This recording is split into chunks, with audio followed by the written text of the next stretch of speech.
Hi there. Thank you for joining us today for Facebook Live on Ask a Dietitian. I appreciate you being here today. And we have quite a few questions that have come up, and I'll be addressing those today. And thanks again for being here with me during this live stream. Let's see. The first question I have is from Kathy, and she is asking, I have a fatty liver and tried to do low FODMAP diet for IBS. What can I eat? And also, what should I not eat?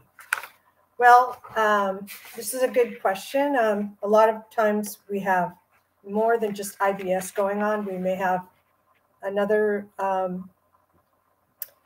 gastrointestinal issue or non-gastrointestinal issue, like diabetes or high blood pressure, that we need to we need to address both.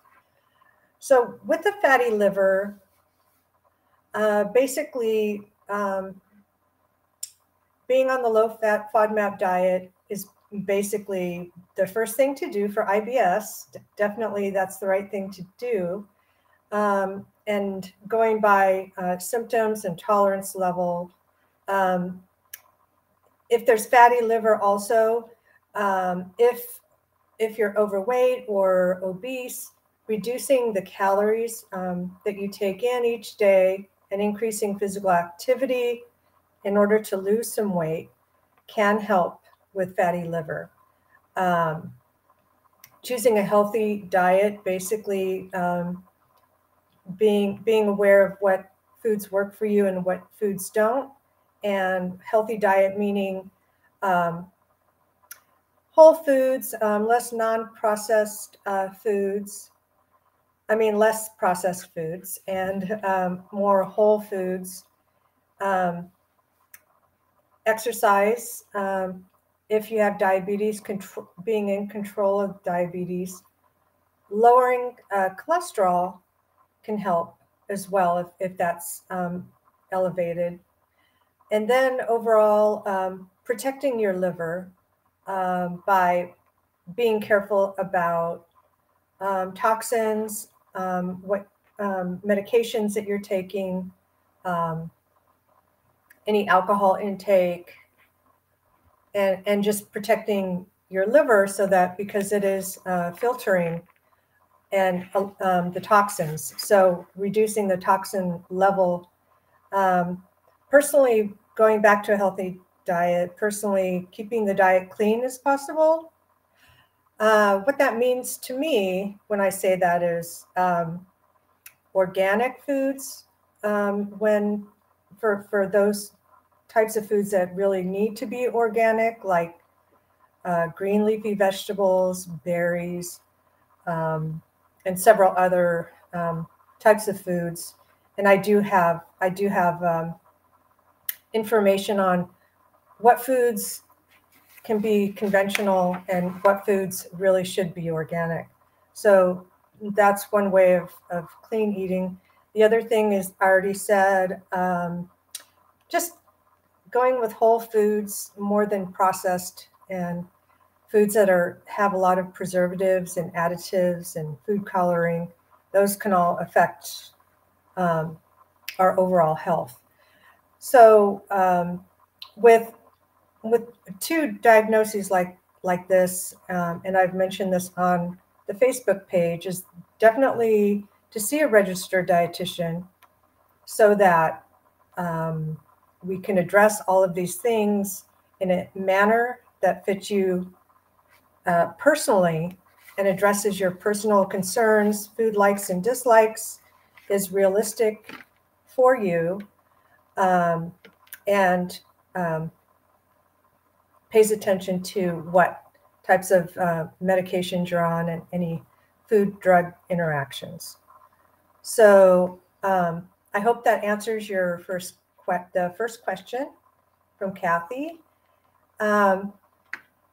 All right, let's see. So the next question, is there a special diet for diverticulitis? And this is from Elaine. For diverticulitis, we get diverticulitis a lot of times with age.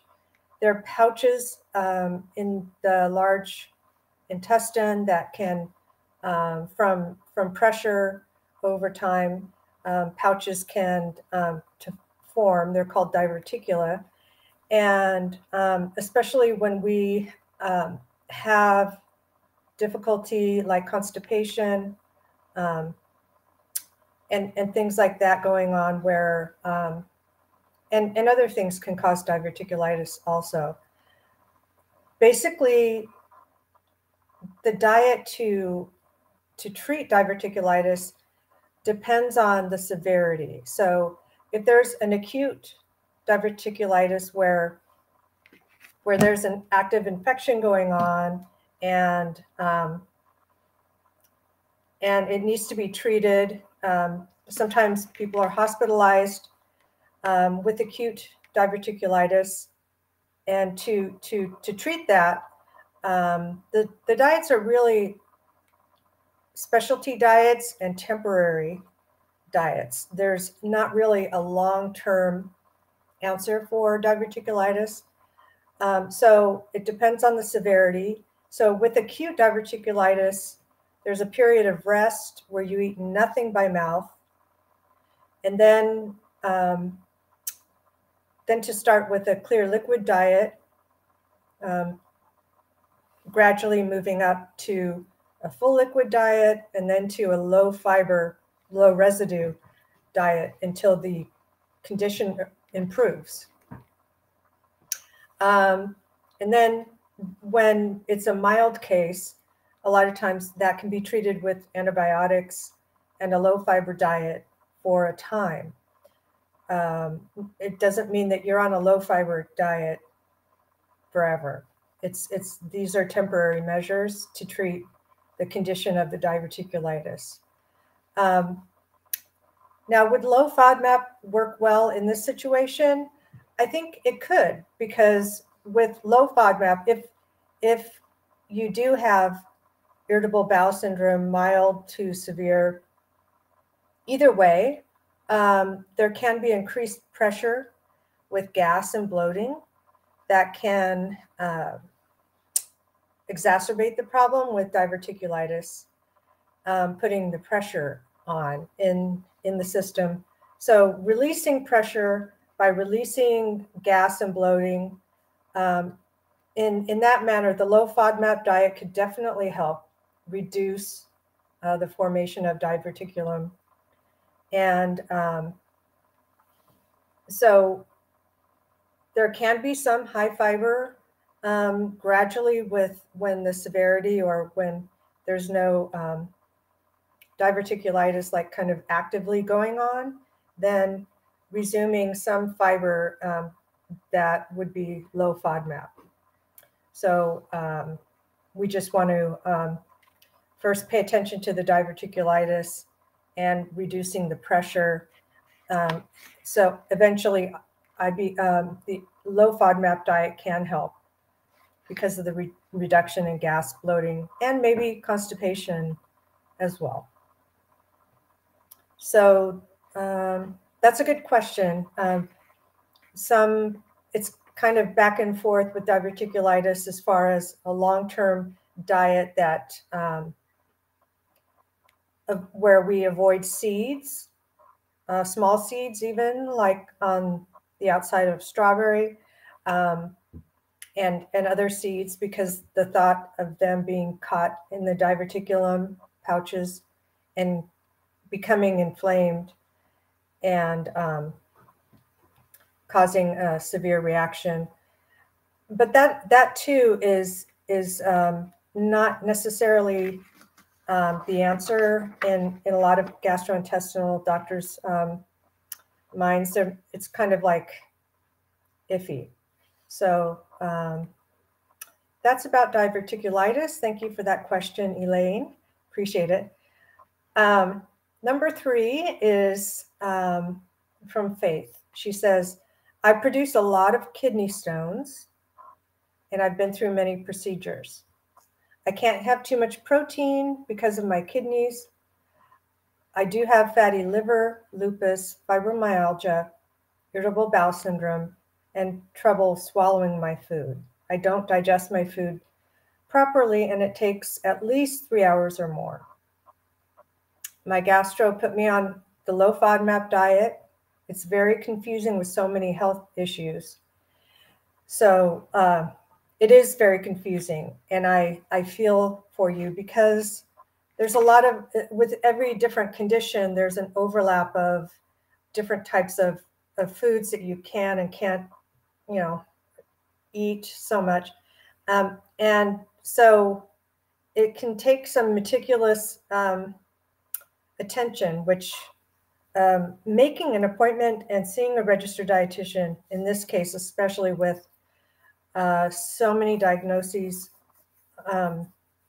going on all at the same time, a referral to a registered dietitian through your doctor or your health, the group that, the healthcare group that your doctor's in, or from directly from your insurance. Casa de Sante, we have myself and other clinicians, dietitians and GI clinicians, and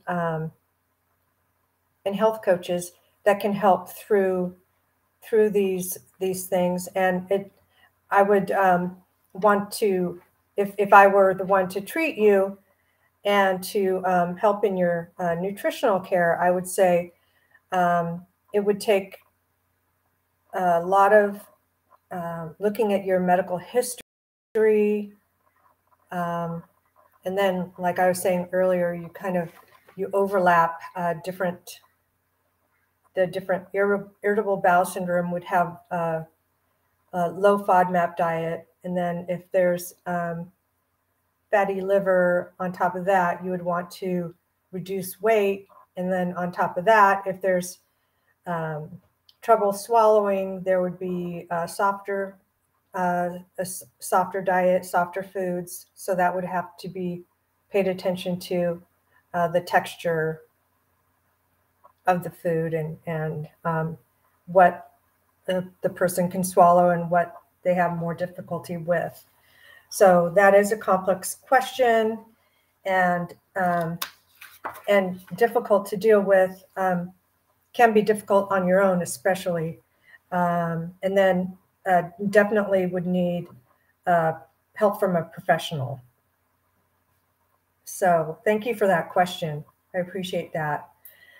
The next question I hear a lot, and it's a really, really good question. And this is from Ivy. This question is, what are some common misconceptions and mistakes about the low FODMAP diet that I and other dietitians and GI clinicians have to correct? This is a great question. So I'll go through a list of the most common misconceptions that I see. And that is, number one, starting the low FODMAP diet without any medical advice or a diagnosis by a doctor. So a diagnosis by a doctor is really the first place to go. Without medical advice, if you go to get help from a dietitian directly, it's kind of difficult because we're kind of assuming that you have irritable bowel syndrome when it's better to make sure that is what the problem can be, because there can be a variety of things that can cause the symptoms, the same symptoms as irritable bowel syndrome. So to make an appointment, see a gastroenterologist, receive a diagnosis, and then consult with a registered dietitian, that would be the best journey possible. A second common misconception or mistake would be to make too many changes in your habits, eating habits, and foods that you choose. Too many changes all at once.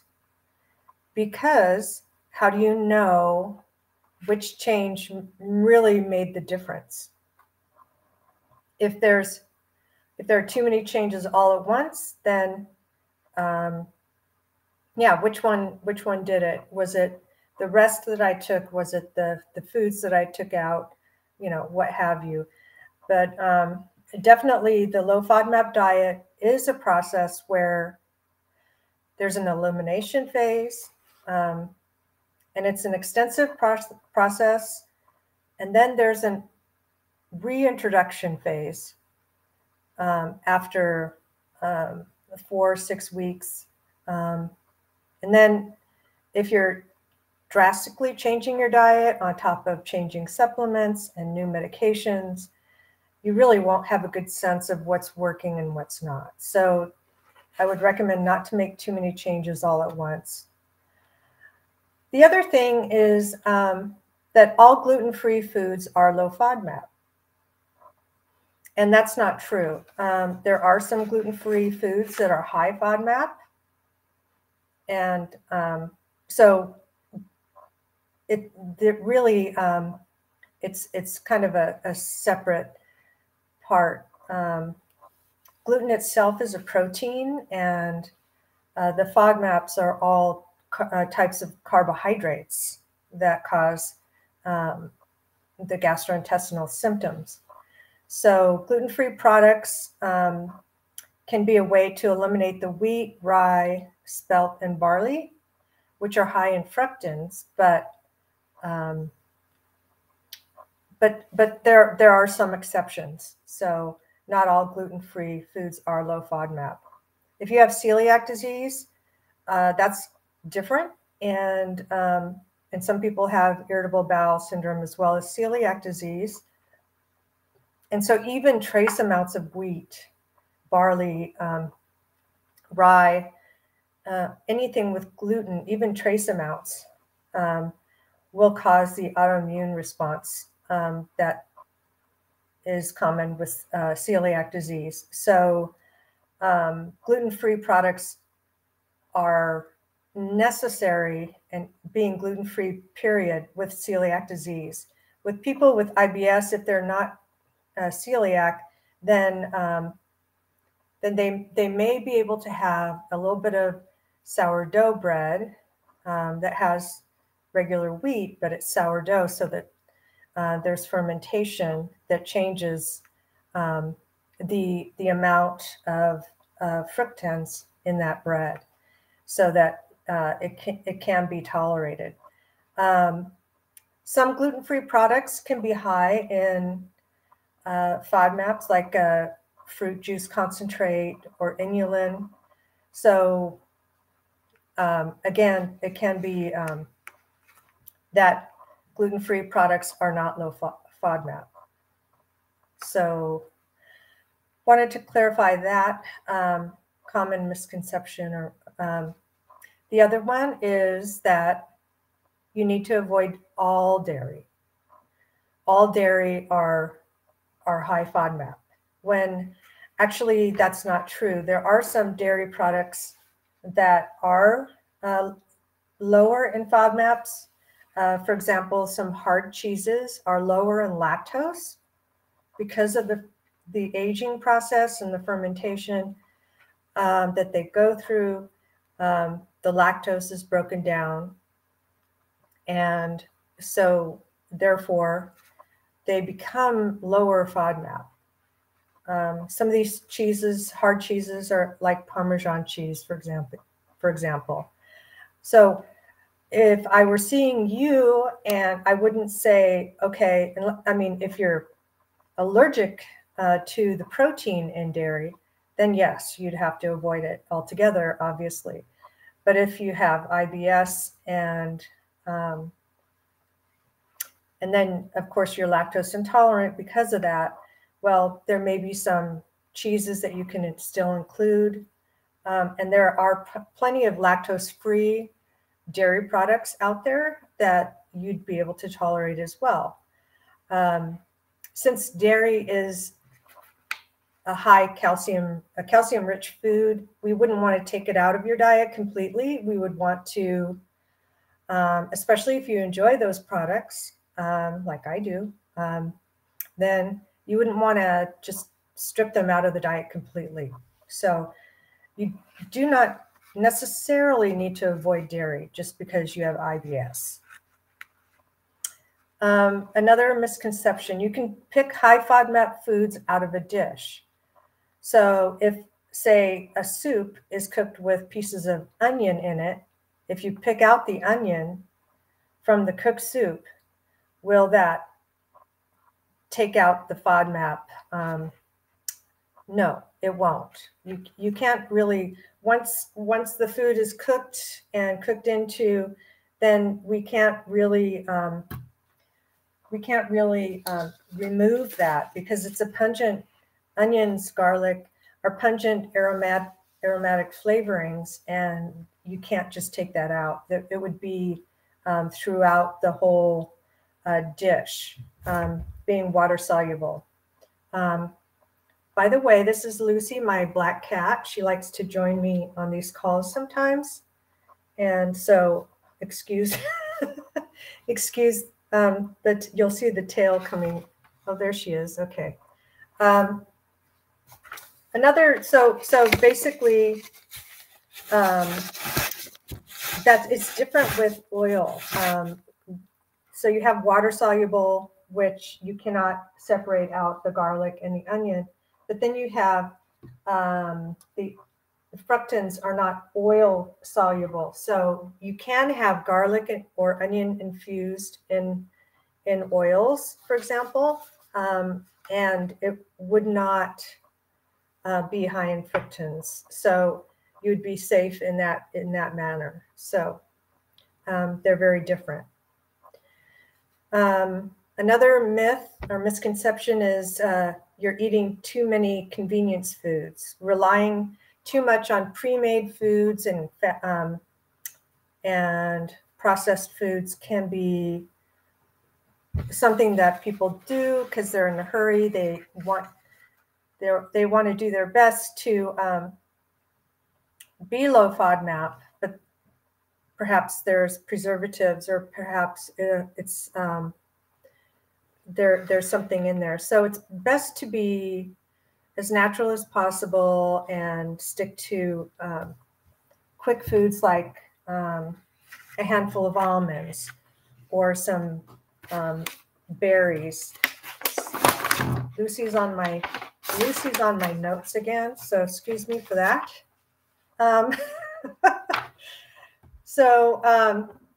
So convenience items are not always the way to go. Too many convenience products, instead of doing that, just sticking more with real food, chopping up veggies that are low FODMAP and having fruit and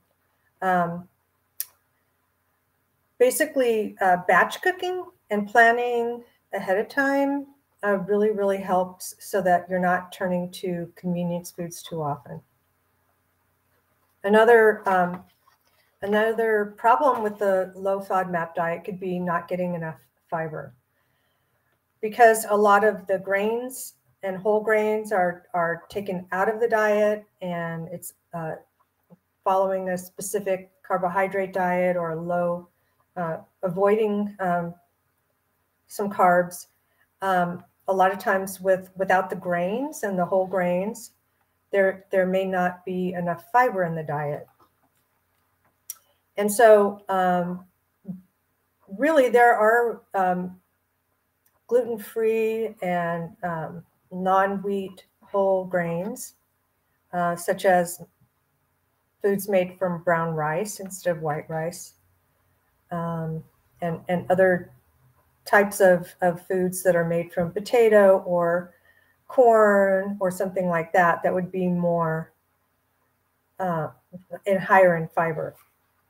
Also things like berries and seeds, peanut butter, potatoes with the skin on, quinoa, oatmeal is a really important source of fiber. To emphasize those foods, if you're not, getting enough whole grains. So that was a big question. It took a while, a lot of different steps to go through about the myths and misconceptions about the low FODMAP diet. And hopefully you found that helpful.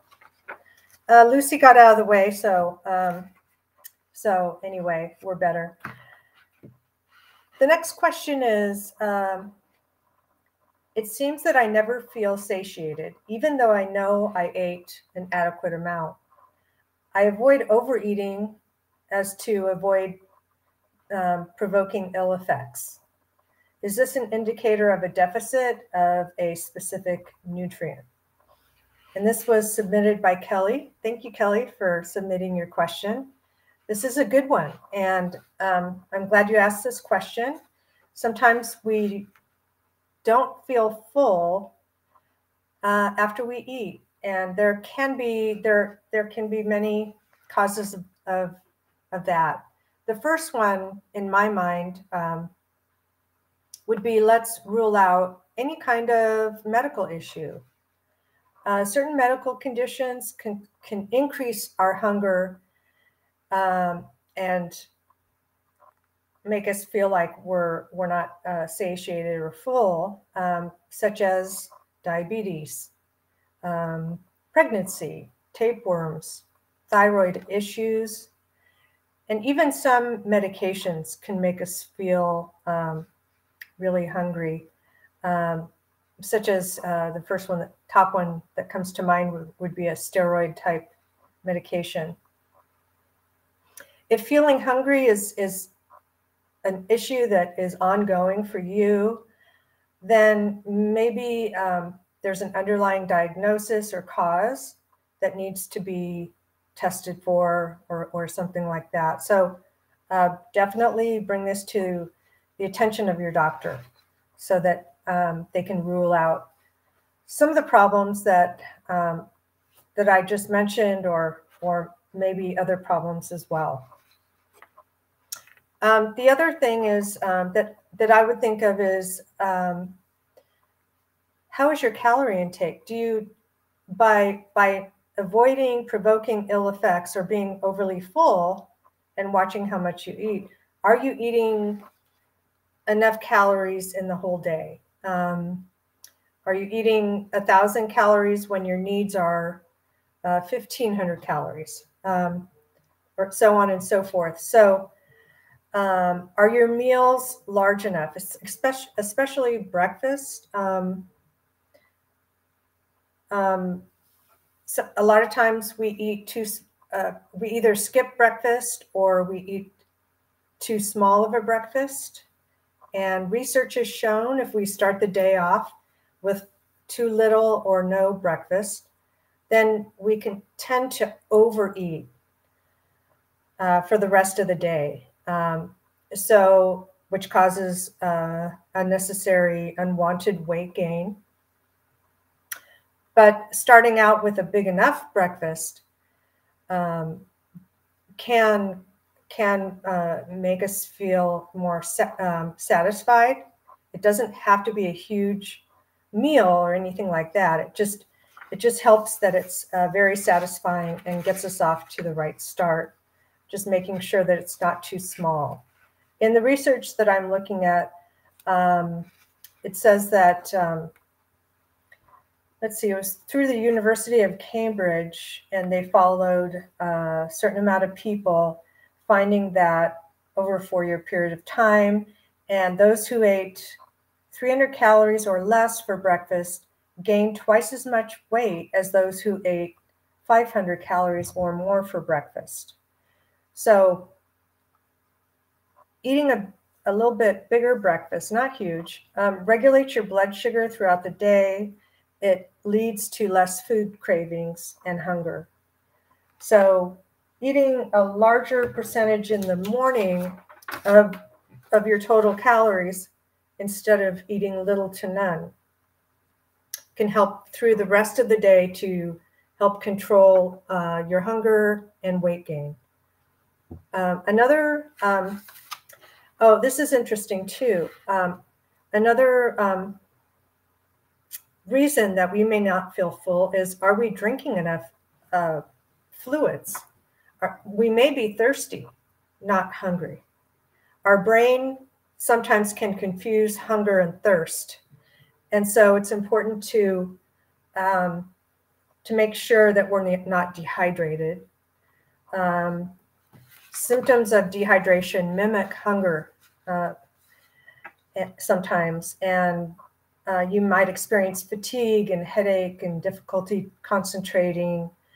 Your stomach may growl, and those are symptoms of hypoglycemia, but they're also symptoms of dehydration. So it's kind of hard to tell. So the next time you feel like you've eaten enough, but you still feel hungry, well, drink a big glass of water instead of eating more, because maybe it's thirst instead of hunger. Another reason why you may not feel full is, are you eating too many sweets and too much sugar overall from beverages or food? Sugar, especially high fructose corn syrup and high fructose sugars, can cause our blood sugar to go up and kind of spike, especially soda and sweet, even juice, without a whole meal, can spike our blood sugar. Then we secrete insulin to get our blood sugar back down. Insulin is a strong hormone chemical, so that if our blood sugar is high, it'll go down low really quick and dramatically the more sugar we have at one time. And when our blood sugar goes down and it's low again, we get hungry again. And sometimes that can be the roller coaster of sugar addiction and sugar cravings. Is eating too much sugar can make us want more. Eating too much sugar can make us hungry faster. So watch out, especially for high fructose corn syrup in the ingredient list. If it's higher up on the ingredient list, like the first or second ingredient on the list, that means that's the most in the volume of that food. So especially if it's higher up on the list, candy bars, salad dressings. High fructose corn syrup is in all kinds of foods. It's high FODMAP. It can be in ketchup, just a lot of different sauces. So being careful about that. Eating too fast. Sometimes we eat too fast and then we eat too much too quickly. We don't really, our brain doesn't really get signaled about satiety until about 20 minutes into a meal. And a lot of times, if we eat a really quick meal in 5 minutes, we may still feel hungry because our brain hasn't had that message yet from our stomach that says we're full now. So we can eat 10,000 calories in 10 minutes. But if we eat slower and pace ourselves, enjoying our meal, chewing well, taking sips of water, and eating slower, that can help as well. So it could be eating too fast. The other reason may be too little fiber in the diet. Are you eating enough fiber?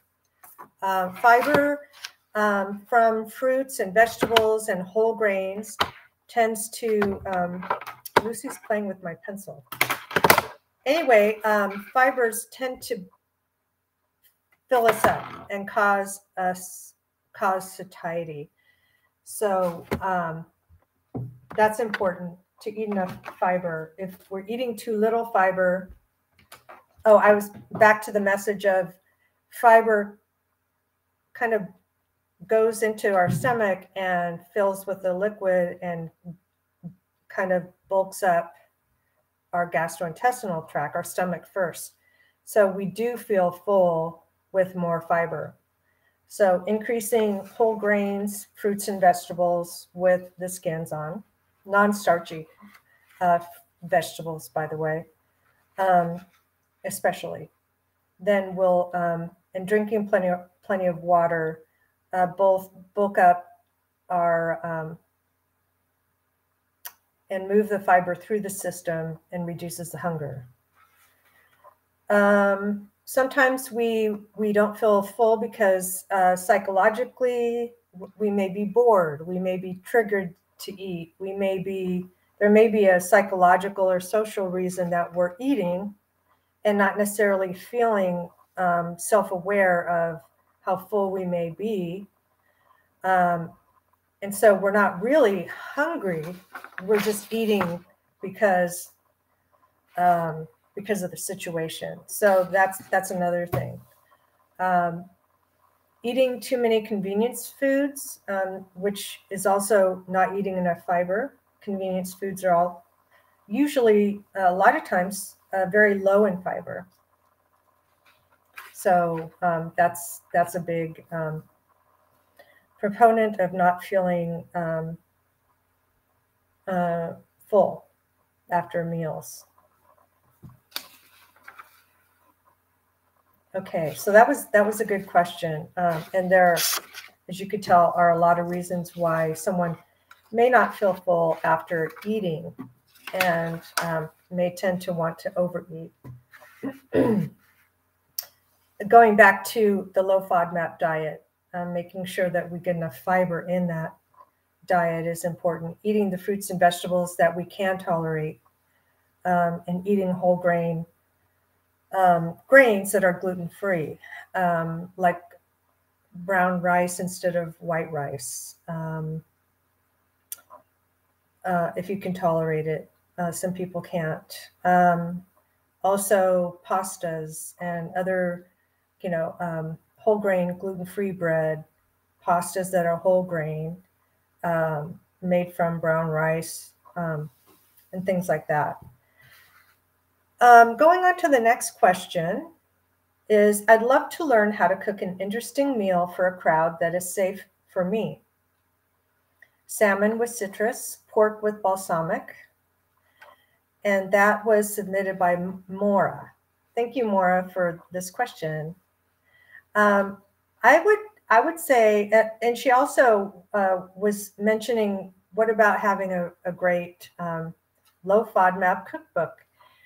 And so my response would be to go to casadesante.com. It could be like your virtual cookbook. There are tons of recipes for breakfast, lunch, dinner, snacks, all kinds of different types of meals and events and situations. There's specifically, you were mentioning pork with balsamic. And so there's a recipe for garlic, rosemary, roasted pork loin with potatoes. And the ingredients are on casadesante.com. And so it's called garlic, rosemary, roasted pork loin with potatoes. And of course, for the garlic, it would be a garlic infused oil. And then for the rosemary, there would be, Casa de Sante has a Tuscan herb mix that has garlic and onion flavor. And the rest of the recipe and directions are on the website. Maura, for your salmon with citrus, there's a couple of good recipes, really good recipes. Low FODMAP baked lemon and herb salmon. So with salmon fillet and Casa de Sante lemon herb dressing or seasoning, with cracked black pepper, lemon juice, tamari are some of the ingredients there. There's also a salmon fillet with crunchy herb topping that is low FODMAP certified. It's got some lemon herb seasoning and lemon, gluten-free breadcrumbs, egg whites, salt and pepper, and salmon. So it's not a lot of ingredients, but most of the time, if there are not many ingredients, that means it's easier. And a lot of times it means if there's less on an ingredient list, not necessarily for recipes, but especially if it's a boxed or frozen item or processed in some way, the less ingredients, the better. But anyway, back to this, casadesante.com for your recipes and your virtual cookbook. So Lucy's back, sorry. Our second question is, do you have experience with adrenal insufficiency? And this question is submitted by Sherry. And the answer is yes. I've had some experience with adrenal insufficiency, and basically there are a lot of different symptoms having to do with adrenal insufficiency that it definitely is a good idea to meet one-on-one with a registered dietitian after you have the diagnosis, because a lot of times there is weight loss, there's cravings for salt, there's the main treatment for adrenal insufficiency is to give the hormone therapy, the hormones that are the adrenal gland is not producing, to have to take the hormones.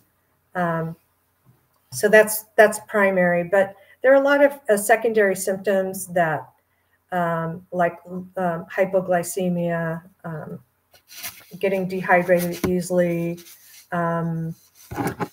salt cravings, like I said, that really need to be addressed with a dietitian because it can be, some of the symptoms can be pretty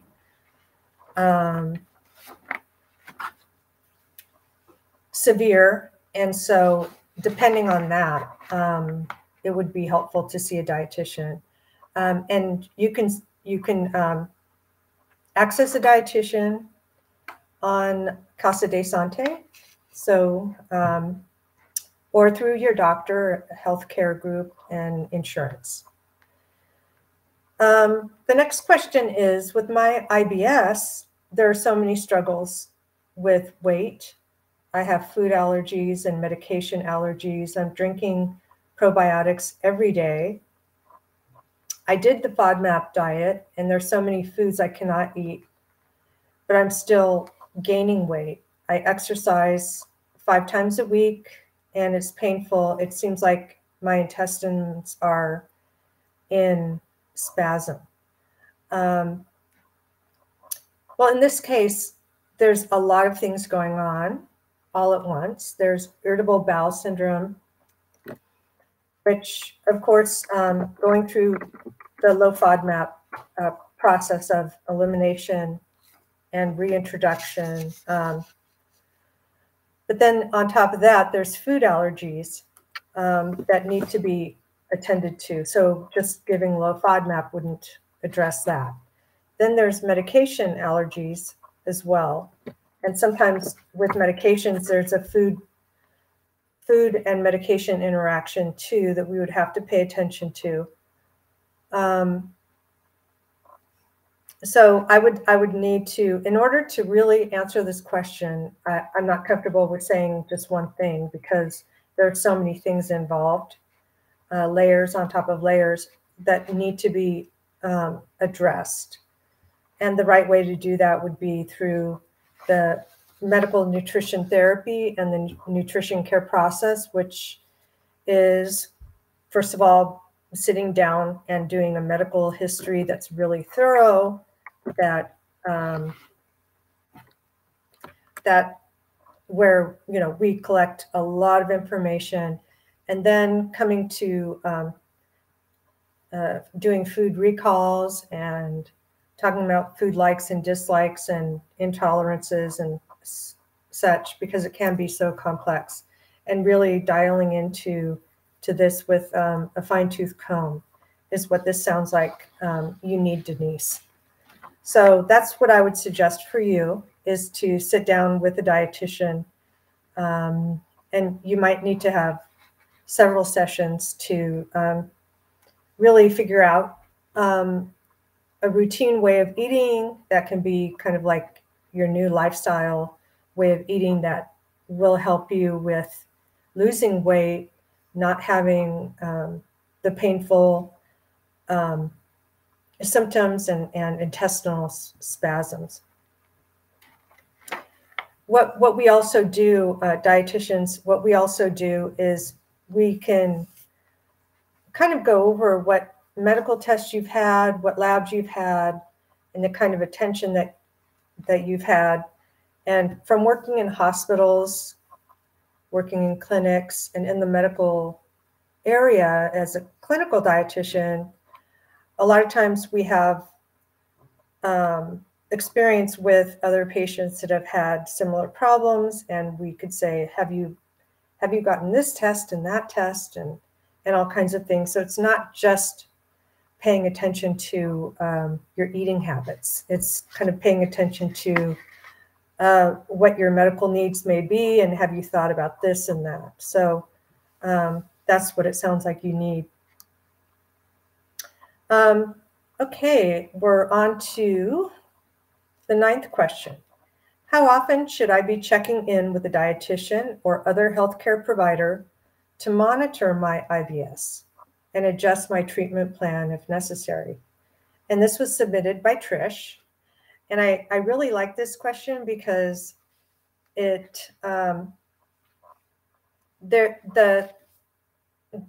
really paying attention to the fact that they need to have professional advice. And it's not, shall I go see and have professional medical advice and make sure I have the tests and see a dietitian and go through that. They're saying how often. So I really like that, Trish, you're paying attention to getting the professional help first, number one. And then you talk about a treatment plan, which is really a necessary step. Every person should have a treatment plan. It can change with time as your symptoms change, as your medical conditions change, as you age, things change. So again, I like the fact that you're paying attention to a treatment plan and being proactive with getting the medical care you need first. Now, my answer to your question is how often to see a dietitian. It depends. It depends on how often you've seen a dietitian already. How have your questions and challenges been addressed by the dietitian? Do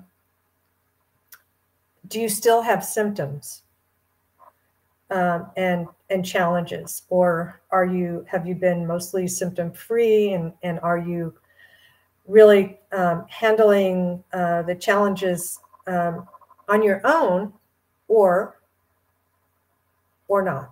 And so if you're still having symptoms, even though you're adjusting your diet, but maybe the adjustments aren't enough, and maybe seeing a dietitian would be a good idea also, because like I said in the last answer, that sometimes we look at the whole person, and have you looked at this may be part of a medical issue. Maybe you want to go to this kind of doctor, things like that. So having a healthcare provider to help you with just everything that can be involved in is my answer to that question. How symptomatic are you? And it really depends on that. Excuse me. Okay, one more question, maybe two. What are some red flags to look out for that indicates that I need to seek medical attention for my IBS symptoms? When should I seek medical attention for irritable bowel syndrome? Well, when your upset stomach, excuse me, Lucy, she wants to walk across my computer. When your upset stomach becomes a common occurrence instead of just an occasional upset stomach, that's when I would get attention. I wouldn't wait until symptoms become severe. If they're not severe, if they are commonly coming up, you're noticing it just about on a daily basis or every few days, that you're having abdominal pain, you're having constipation, diarrhea, it's time to get medical attention for that, because it's becoming a common occurrence.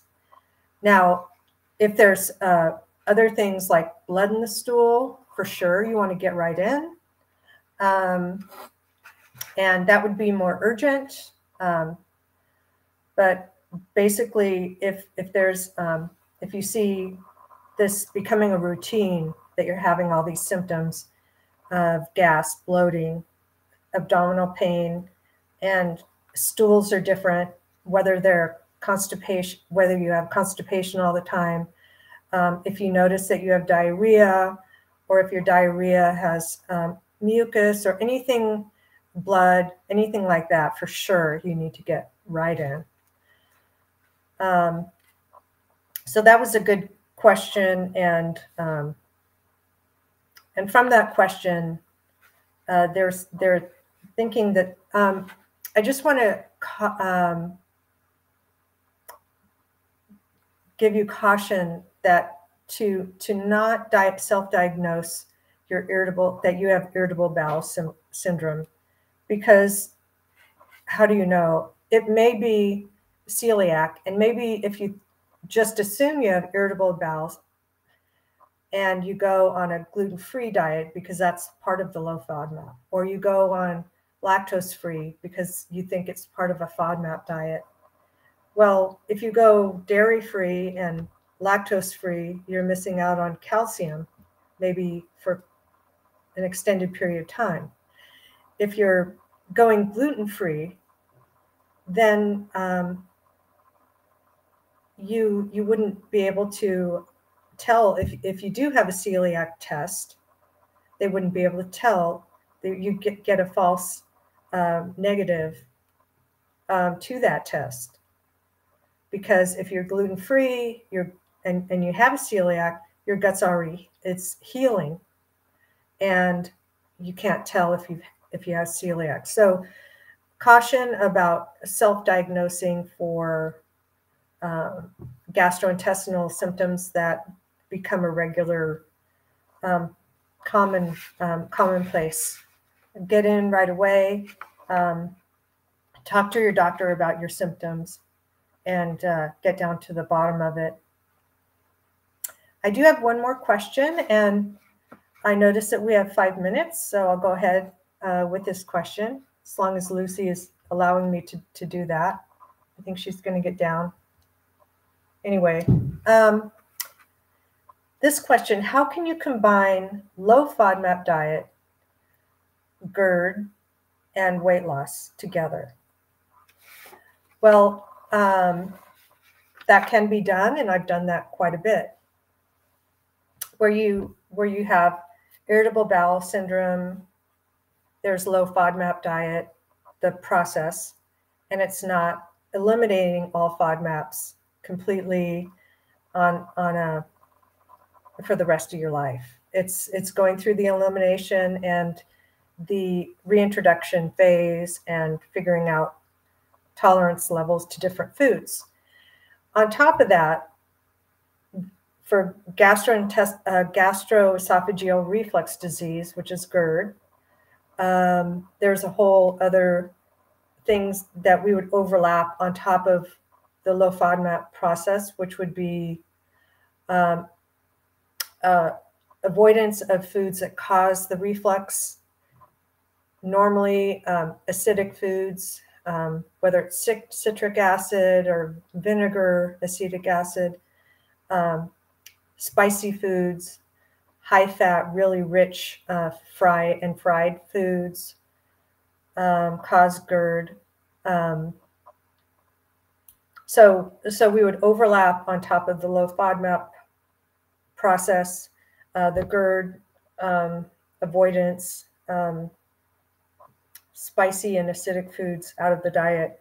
Then weight loss, there's another layer, which would be addressing calorie needs, addressing overeating, and eating habits that lead to overweight, exercise habits, lack of exercise that can lead to overweight, and addressing activity. So totally doable, and it can seem overwhelming when there's a few things going on that need to be addressed in addition to weight loss, but it's pretty commonplace for registered dietitians to treat more than one medical issue at a time, such as really common is diabetes with high blood pressure with high cholesterol. So the low FODMAP and the GERD and weight loss is totally doable, but I wouldn't do it on your own. So this was a good question, and it's just a matter of getting to know you, getting to know what you need, and your individual needs. And so that's just, you can get a hold of casadesante.com and if you're having issues, you can do a gut health assessment and start the process. And we can assess how you're doing and meet with you and see what kind of attention you need, what food products may help, and what meal plans that may be realistic for you. I hope I answered your questions, and you can join me on Ask a Dietitian on Facebook, and I'm active on that and answering questions all the time there, as well as other gastrointestinal professionals. Thank you for your time and joining me today on Ask a Dietitian, and I will see you next week. Thanks again. Have a nice weekend, and happy St. Paddy's Day.